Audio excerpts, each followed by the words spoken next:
Bom dia, boa tarde ou boa noite, pessoal. Tudo bem com vocês? Eu espero que sim. Eu sou Alexandre e hoje nós vamos dar continuidade ao nosso processo de certificação usando 102 no objetivo 107.1. O 106 já acabou, tá certo? Mas antes de delongas, vamos ao nosso vídeo.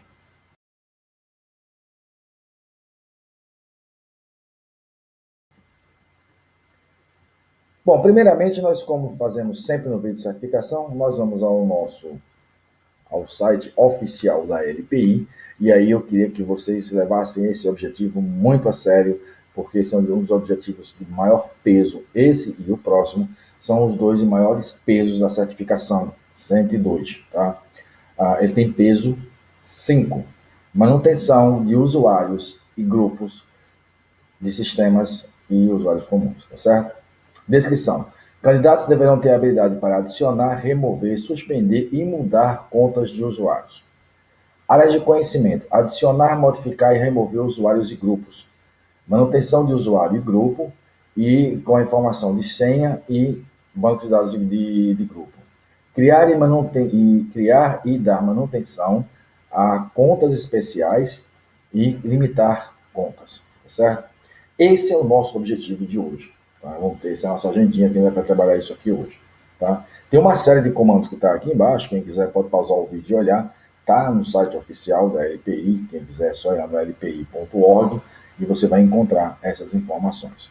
Agora sim, nós vamos ao nosso slide. 107.1 é o nosso cara de hoje, tá certo? Bom, agora para poder a gente entender uma coisa, e isso é importante, tá? Cada usuário de Linux deve pertencer a um grupo. Isso aí é inevitável, tá certo? Tem que pertencer a um grupo. E há dois grupos que se trabalham. Primeiro, há um grupo chamado grupo particular, que isso significa que quando você adiciona um usuário, ele cria um grupo com o mesmo nome desse usuário, certo? Ou seja, adicionei o usuário Alexandre, então botei lá, adicionei o usuário Alexandre e automaticamente, certo? Ele vai criar um grupo chamado Alexandre. E aí eu tenho o que chama-se de grupo particular. E eu tenho um grupo que não é um grupo particular, é um grupo como um grupo qualquer. No padrão do Linux seria o grupo chamado users. Tá? Um grupo para uma empresa significaria a seção a qual ele pertence: contabilidade, vendedores, direção, supervisores, gerência. E usuários pertencem àquele grupo. Então você pode ter mais de um usuário pertencente a um grupo, certo? Como eu posso ter um usuário pertencer a vários grupos? Isso aí não tem problema nenhum, tá certo? E o primeiro comando que a gente vai fazer é adicionar grupos, chamado group add. Ele é um comando muito simples de trabalhar, dois parâmetros apenas. O "-g" para definir qual é a identificação do grupo. Um grupo ele tem que ter o nome do grupo e internamente ele tem a identificação dele, que é o GID, certo? Um X indicando que esse grupo tem uma senha que está em outro arquivo e o nome do grupo. À frente desse grupo eu posso ter outros usuários. Se na frente dessa linha onde está o grupo apresentar outros usuários, indica que aqueles usuários têm esse grupo como um grupo secundário, que é justamente como é que o Linux funciona. Eu tenho um grupo principal, chamado de grupo primário, e os outros grupos, chamados de grupos secundários. Principal eu posso ter apenas um, agora secundário eu posso ter quantos forem necessários, tá certo? O "-r" indica que esse grupo ele é um grupo de sistema. Opa, como assim de sistema? Qualquer aplicativo, qualquer serviço que é instalado em qualquer Linux, open source, Ubuntu e por aí vai, eles têm um arquivo que guarda que a numeração de usuários comuns começa com o número tal. Esse arquivo está na pasta etc/login.dex. A opção é GID min GID max. O GID min indica que é daquele número até o máximo obviamente é 99.999, são grupos comuns, grupos de pessoas como eu, como usuário comum. O que tiver abaixo disso, 99, vamos supor que seja 1000 a 99.999. O que tiver acima dele, ou seja, 1999, 98, para trás, são grupos de sistema. São reservados justamente para receber esses grupos de serviços que vão ser instalados no sistema. Tá certo? Quem faz isso é o grupo add com a opção "-r". Adicionar grupos, ok? Eu posso remover grupos também. Detalhe, ao remover o grupo, os usuários pertencentes àquele grupo não são mexidos. Ele apenas não sabe a que grupo ele pertence. Tá? É o chamado Group Del. Bota lá, Group Del, o nome do grupo, removeu, não tem estresse, é muito rapidinho. Group Mode. Esse mode é de modification. Tá? Ele é usado para fazer justamente modificações no grupo. O que é que eu posso modificar? Criar um novo grupo com o parâmetro "-n", trocar o ID dele, tá? Como é que isso aqui funciona? É group mode "-g", seria para trocar o ID, o GID e o número do grupo, o nome do grupo. Contabilidade. Group mode "-g", 1050. O número que ele era, no final contabilidade, o número que ele era, agora se vira 1050. GetEnt. O GetEnt é para receber informações de usuário, grupos e senha. Aí você fala assim, mas espera aí, esses caras são guardados em arquivos? São. O grupo é guardado na pasta /etc/group, o usuário é em /etc/passwd e a senha é /etc/shadow. Isso quando eu tenho uma autenticação na máquina, ok? Autenticação na máquina, eu não preciso usar o GetEnt. Mas, se eu tiver conectado a um servidor, certo? A um LDAP, a uma AD, a um Samba, certo? Essas informações não estão aqui na máquina, elas estão no servidor. E o GetEnt vai mostrar para a gente toda a lista de todos os usuários que estão lá, que estão guardados lá no meu servidor. Então, como é que eu posso fazer isso? GetEnt passwd me mostra as senhas criptografadas não abertas. GetEnt group, ele vai mostrar quais são os grupos que tem. GetEnt shadow, o passado dele mostra os usuários. O shadow é que mostra as senhas. GetEnt shadow, ele vai mostrar as senhas desses usuários. Aí mostrar uma lista, como o Linux reconhece, vai mostrar uma listazinha com a linha que tem lá guardada quais são as funções desses usuários, quais são as senhas, quais são o grupo, quais são os usuários em si, da forma que é como se fosse no arquivo, ele exibe para você visualmente. Tá? Isso é a função do GetEnt. Ele faz mais coisa, mas para esse objetivo, fica nesses três. Agora sim, o cara do cara, o user add, ele é que faz a coisa acontecer. Uma coisa, existem dois que pode ser usado. O user add, que é um comando, e o add user, que não é um comando, é um script. Tá? Esqueçam esse add user, se você está acostumado a usar Debian, por exemplo, Ubuntu usa muito o add user, tá? Não é cobrado na prova. Tá? Lá não usa o add user, usa o comando é o user add. E para isso é preciso ter os seus parâmetros, tá certo? Por padrão, tá? Ele vai buscar informações dentro de um arquivo que está dentro da pasta etc default user add. Lá tem algumas configurações que determinam quais são as configurações que esse cara vai usar. Alguns parâmetros simples. Então, um exemplo. O Ubuntu, nas suas versões, se você colocar simplesmente user-add e o nome do usuário, ele não cria automaticamente a pasta pessoal do usuário. Para isso, você tem que usar o parâmetro "-m". User-add "-m Alexandre, ele cria o usuário Alexandre, como é usado no Debian, e no Debian está configurado para ser usado como grupos particulares, ele vai criar o Alexandre como usuário e Alexandre como grupo. "-m" determina a criação da pasta pessoal. Tá? O SUSE, por exemplo, na qual eu uso, o user-add, ele não precisa você usar o parâmetro "-m", porque ele já está configurado lá no default, etc, default, user-add, que ele tem que criar a pasta pessoal automaticamente. Então eu posso colocar user-add, o nome do usuário, e ele cria a pasta pessoal. No caso do OpenSUSE, por exemplo, ele usa os usuários no grupo users, ele não usa usuário no grupo particulares, tá? Esses caras vão fazer uma diferença no próximo objetivo.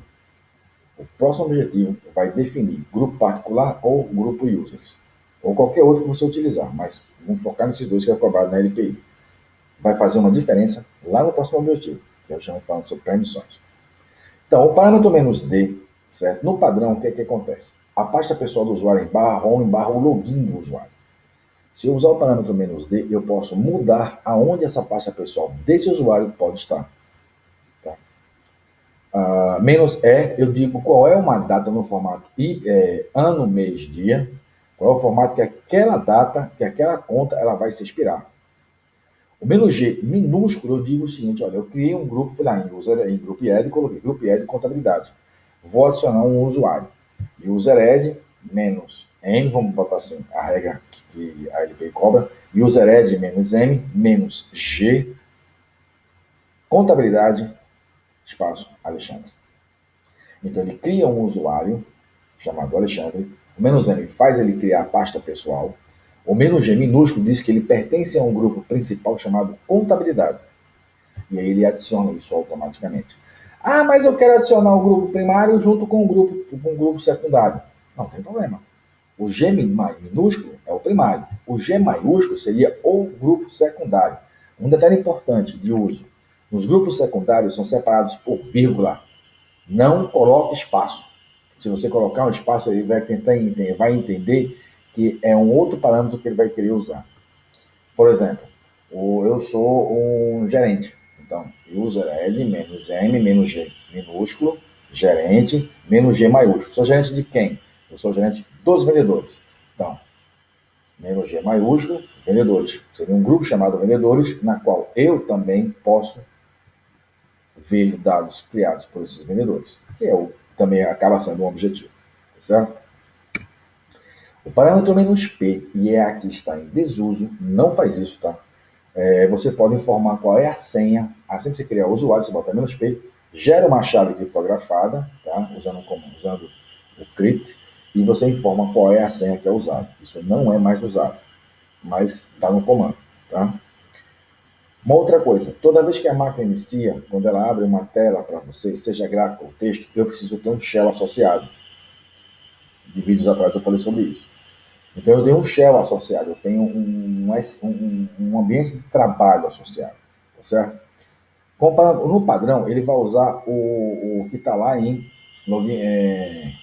default, lá em default user add. O shell que está lá ele vai ser usado, tá certo? O padrão de todos os Linux é o SH, tá? Mas você pode querer trocar, colocar o bash, colocar qualquer outro. Para isso, você tem que usar o parâmetro "-s". E se você precisa de identificar qual é o seu código, não vou deixar com que o sistema determine para mim. Eu vou dizer que o código que eu quero é esse, e esse código que eu vou usar. Isso é user add. Adicionei um usuário. E para remover, seguindo aqui a mesma ideia que a gente construiu no grupo, a gente faz em cima do usuário. Userdel, ele é feito para remover um usuário. Quando você colocar userdel mais o login dele, o que é que vai acontecer? Esse userdel, ele remove a conta lá do arquivo passwd, mas ele mantém os dados do cliente, no caso do usuário, intactos no teu computador, exceto que você utilize o parâmetro "-r. E aí ele vai e remove todos os arquivos que foram criados por aquele usuário. User Mode. Um detalhe em cima do User Add. No User Add, se você colocar o login do usuário em qualquer parte da linha do comando, no começo, no meio, no fim, contanto que ele não esteja, lembra que eu falei do espaço do "-g"? Contanto que ele não esteja associado a um parâmetro, "-g", fulano, deu espaço, o login. O User Add, ele consegue detectar que aquele pedaço ali é o login do usuário. User Add "-m", Alexandre, ao invés de colocar o Alexandre no final. Tudo bem, o comando vai aceitar, ele vai reconhecer o usuário Alexandre. No User Mode, não funciona assim. No User Mode, o login do usuário é a última informação que você passa. Nem tem que passar antes. É a última. Por exemplo, User Mode "-d", eu vou mudar qual é a pasta padrão desse usuário. "-e", usando a mesma coisa. Ano, mês, dia, eu troco a data da expiração dessa conta. Menos G, eu digo quem é o grupo primário, no caso minúsculo. Menos G maiúsculo, eu informo quais são os secundários. O usuário pode trocar de grupo. Eu era vendedor, subi, virei gerente. Então eu saio do grupo de vendedores e vou entrar no grupo de gerente. Eu vou usar o user mode para isso. Tá? O menos L, eu vou trocar o nome desse login. User mode, espaço, menos L, Santos, espaço Alexandre. Então ele vai ter, ao invés de existir a conta chamada Alexandre, ele vai ter agora a conta chamada Santos. Certo? Quando a senha é travada, você pode utilizar o parâmetro menos "-u" maiúsculo e ele vai destravar a tua senha. Comando passwd. Eu falei do arquivo /etc /passwd é um arquivo texto. Esse é o comando que vai pedir a você que você informe a senha. Então, como é que ele vai fazer? É muito simples. Passwd e o login do usuário. Passwd é Alexandre. Tem cliente, ele vai me pedir 2 vezes a mesma senha. Um detalhe, se você estiver usando isso no modo texto, a senha ela não aparecerá. Nem ponto, nem asterisco, nada. Você tem que escrever e a senha vai ficar invisível para você. Tá? O passwd-L vai bloquear uma senha, mesmo que o usuário exista, mas ele não consegue se logar. O "-u" desbloqueia essa senha. O "-n", tudo é passwd-n, o que ele pede, mais o passwd-l Alexandre, ele bloqueia a senha do Alexandre. Passwd-u Alexandre, ele libera a senha do Alexandre. Passwd-n minúsculo, eu vou informar quantos dias, qual é o número de dias que essa senha tem uma validade. Passwd-n 30, então ele tem há 30 dias ele vai ter que trocar essa senha. Menos x, menos n é o número mínimo, menos x é o número máximo, olha. O mínimo é 30, mas ele não pode passar de 45 dias, certo? O menos W, ele vai dizer o seguinte, olha, você precisa me dizer quantos dias eu vou começar a avisar que a senha está para se vencer. Lembra só do mínimo e do máximo? 30, 45. Diga você, com 7 dias você começa a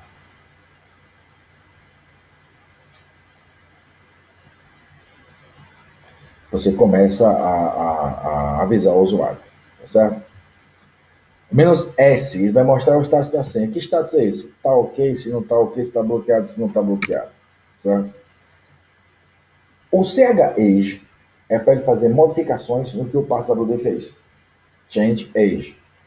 Tá? Então, o que acontece? O menos D, ele muda a data da expiração. O menos E maiúsculo, certo? Ele se informa qual é a data da expiração dessa senha. O menos I, olha, a senha se venceu. Com quantos dias ele vai ficar inativo? Se venceu, mais de 5 dias, mas dá mais 2 dias para ele, certo? Menos L, ele vai mostrar a você todas as configurações da senha, aí vai dizer tempo de acesso, vai dizer o tempo da idade da senha, quantos dias ele vai ter que trocar, o tempo de quantos dias de aviso, ele vai dar uma função bem detalhada. CHE menos L, Alexandre, ele vai trazer as informações. Menos M é o número mínimo de dias para modificar uma senha. Detalhe, não confundir o menos M aqui, minúsculo, com o menos N do passwd. São duas coisas diferentes que fazem a mesma coisa, mas são dois parâmetros de comandos diferentes. O menos "-m" maiúsculo é equivalente ao "x" do passwd, é o número máximo de dias. Lembra que isso aqui é troca, é mudança, é ajuste. O menos "w" maiúsculo, eu mudo aquela quantidade de dias. Olha, você vai ter 7 dias de aviso para você trocar essa senha. Não haverá o oitavo, que ele vai bloquear. Tá? Tudo isso tem um arquivo que ele vai utilizar. O arquivo etc passwd, quando se adiciona ou modifica um usuário, ele vai alterar dentro desse arquivo passwd. etc shadow, esse arquivo é importantíssimo e nele é guardado as senhas que você digitou. Lembrando, isso aqui é colocado na máquina, tá? /etc default usered, como eu falei várias vezes no vídeo, ele guarda as informações que o usered vai usar. /etc/login.defs, são definições quando eu estou criando o primeiro usuário, tipo qual é o número do ID do grupo, qual é o número do ID do usuário, certo? Qual é o shell padrão e por aí vai. E aí o seguinte, quando um usuário é criado, eu preciso montar um esqueleto para ele trabalhar. Esse esqueleto pode ter qualquer informação. E essas informações, como pastas são criadas automaticamente, arquivos que são criados automaticamente, tá certo? No objetivo de login, eu falei que existiam alguns arquivos. ponto profile, ponto bash rc, certo? Ponto bash, esse ponto está indicando que está na pasta pessoal do usuário. Quem define isso é a pasta chamada barra etc, barra shell. Ele é o cara responsável por isso, tá? Bom, gente, esse é o objetivo 107.1, tá? O que eu posso dizer é que, se você assistiu até aqui, certo? Muito obrigado mesmo, tá? Se não é inscrito no canal, escreve aí embaixo, onde está no teu vídeo, tem um botão de inscrever, ou daqui a pouco, quando aparecer o círculo com o símbolo da assistência informática, ali é o botão de inscrever, clica em cima e se inscreve também. Não esquece de ativar o sininho para ficar recebendo todas as notificações quando tiver um novo vídeo, tá bom? Se gostou, like, todo mundo gosta e ajuda muito a gente. Quando você clicar aqui eu gostei, você informa para o YouTube que aquele vídeo é relevante e ele começa a mostrar para as outras pessoas quer saber da mesma coisa que você quer, que ele vai receber lá. Quando você não faz isso, você não ajuda a gente. Então ele não vai, o YouTube acha que é um vídeo qualquer e não vai fazer nenhum tipo de ajuste para isso. Ajuda muito quando você dá um gostei disso aqui. Compartilha com teus amigos. Estamos nesse mundo dessa pandemia, todo mundo está parado. Vamos aproveitar para estudar? Por mais que você amar, eu não quero tirar a certificação agora, ganhe o conhecimento.